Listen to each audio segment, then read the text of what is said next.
بسم اللہ الرحمن الرحیم۔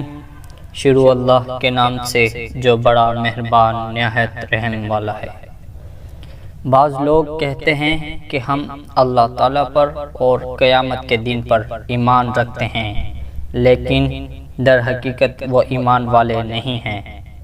وہ اللہ تعالیٰ کو اور ایمان والوں کو دھوکہ دیتے ہیں، لیکن دراصل وہ خود اپنے آپ کو دھوکہ دے رہے ہیں مگر سمجھتے نہیں۔ ان کے دلوں میں بیماری تھی، اللہ تعالیٰ نے انہیں بیماری میں مزید بڑھا دیا، اور ان کے جھوٹ کی وجہ سے ان کے لیے دردناک عذاب ہے۔ اور جب ان سے کہا جاتا ہے کہ زمین میں فساد نہ کرو، تو جواب دیتے ہیں کہ ہم تو صرف اصلاح کرنے والے ہیں۔ خبردار ہو، یقیناً یہی لوگ فساد کرنے والے ہیں، لیکن شعور سمجھ نہیں رکھتے۔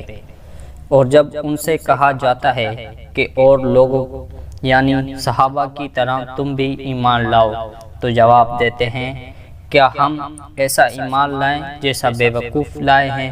خبردار ہو جاؤ، یقیناً یہی بے وقوف ہیں لیکن جانتے نہیں۔ اور جب ایمان والوں سے ملتے ہیں تو کہتے ہیں کہ ہم بھی ایمان والے ہیں، اور جب اپنے بڑوں کے پاس جاتے ہیں تو کہتے ہیں ہم تو تمہارے ساتھ ہیں، ہم تو ان سے صرف مذاق کرتے ہیں۔ اللہ تعالیٰ بھی ان سے مذاق کرتا ہے اور انہیں ان کی سرکشی اور بہکاوے میں اور بڑھا دیتا ہے۔ یہ وہ لوگ ہیں جنہوں نے گمراہی کو ہدایت کے بدلے میں خرید لیا، بس نہ تو ان کی تجارت نے ان کو فائدہ پہنچایا اور نہ یہ ہدایت والے ہیں۔